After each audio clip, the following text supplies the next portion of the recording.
was at a place that I wanted to learn more effective tools on how to create collaboration and true partnerships that resulted in a larger impact in the community I serve. I believe that we face some serious challenges in the world around the health of our communities, really a wide range of issues that deserve and need our attention. And often the organizations that we work in aren't well equipped to tackle those problems. With the goal of being more effective as leaders and continue to woke up one day and realized that I was in a leadership position and I didn't have any mentors or training or any discussion really about it. Was the fact that I truly wanted to enhance my leadership skills. I had taken classes and training on supervision and management, but nothing on leadership, and really didn't even know the distinction. Grow and learn within my position, within my role, within my community.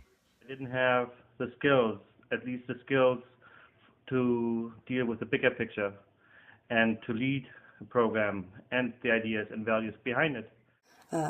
Could think of that would be better than learning new leadership skills and developing my capacity in the nonprofit sector. I was going to meet some really great people who were like-minded, that wanted to make change and have a forum for exchanging information and ideas, and that's been really true and really beneficial. I wanted to grow in my professional development and learn leadership skills that would really help me create positive, sustainable change over time in my community and in the family strengthening work that I do.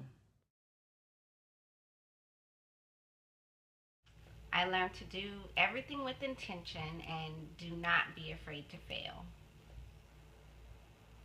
If I were asked to click down on one thing, I would love to continue to keep before me the notion that leadership isn't just on the job. I now understand this, and I strive to use what I have learned and am still learning in every aspect of my life.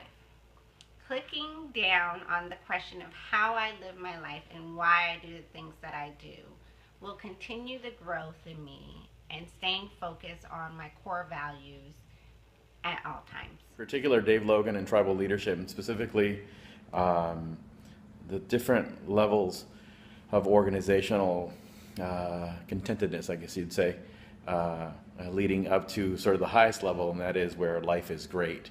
And to understand that to reach that, not only do we have to work really hard to get to that point, but it includes actually revisiting your core principles and values on a regular basis, not just do it once and then shelve it, but that to do that on a regular basis. That a leader isn't necessarily one that's always out in front.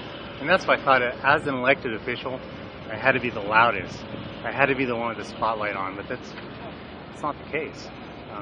It's about shared values. It's about pulling people together and working together through shared values to do something even bigger and greater than what you can imagine think is possible. That's leadership. Put into clarity what the whole program was about and how the individual then becomes part of the system of change, and how the nonprofit sector starts with individuals working together for a common cause, and why we need leaders that know their values and have strong values and are dedicated to living those values with integrity in order to make this world a better place.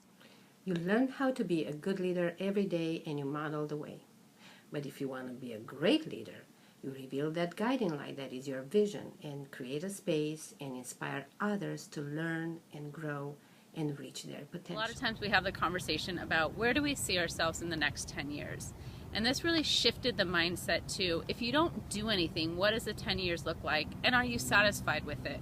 Which was a different conversation, and it shifted the way we looked at kind of our professional trajectory, which I've used a lot, and it's actually made a difference in the conversations that I have with my colleagues. That translates today to the program I currently run, and my friends in the community that I work with on a daily basis that struggle, that their future may not be what they think it is right now, helping them understand that if they do nothing, this is what's possible. If you do take the stand and if you do make a change, this is what can can't come up My with. biggest aha moment was that this class and the skills they teach you really are what you make of them, that there is no magic pill, that only when you're willing to try something new and possibly fail and to learn from that mistake and to try it again and to be humble about that, that you could really be the leader that your community needed you to be. There are so many, and it's hard to pick one.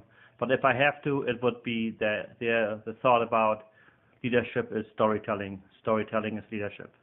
I like that one. I didn't so much as have an aha moment as an aha process.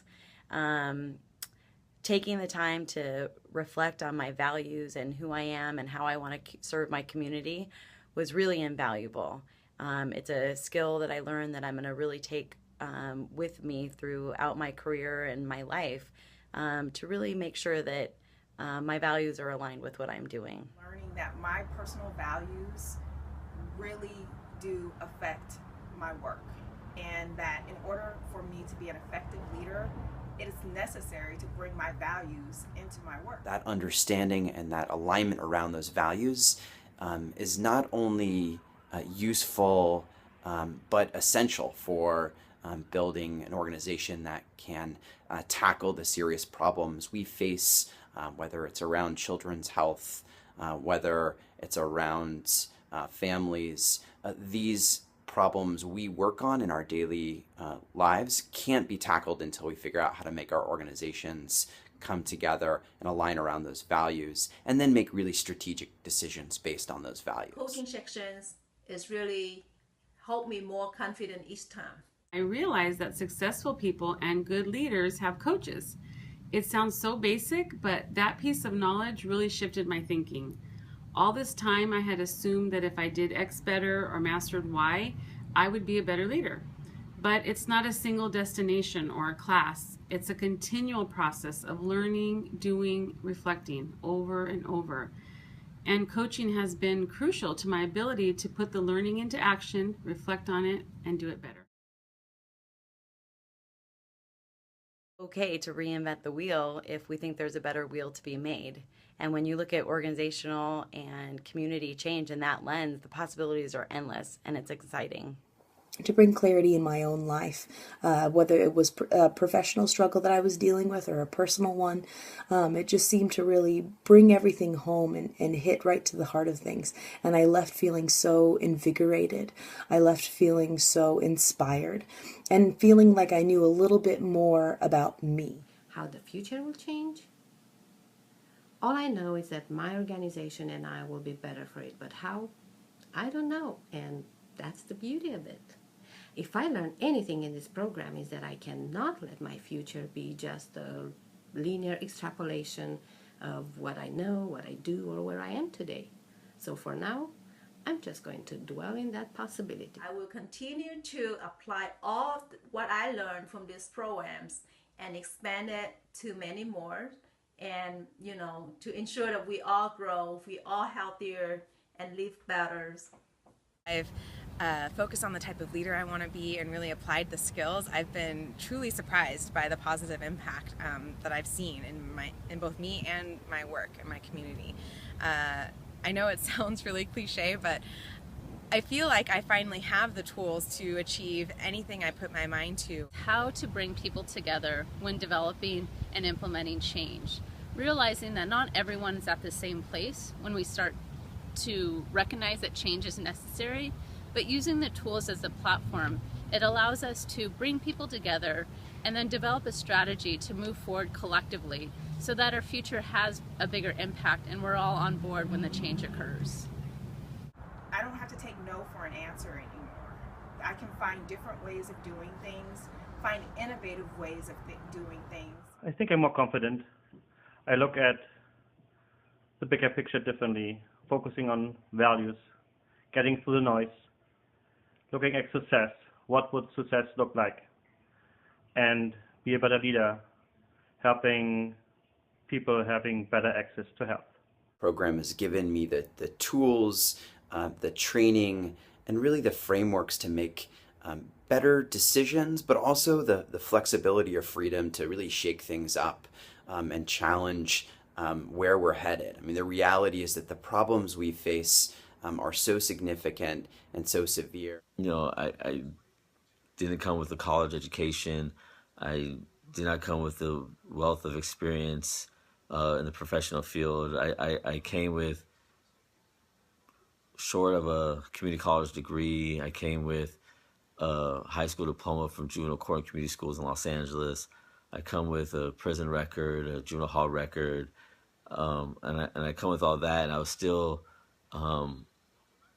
accepted and able to join some amazing colleagues who I went through this with, who I had great experiences with, amazing presenters, amazing people that run the health leadership program. I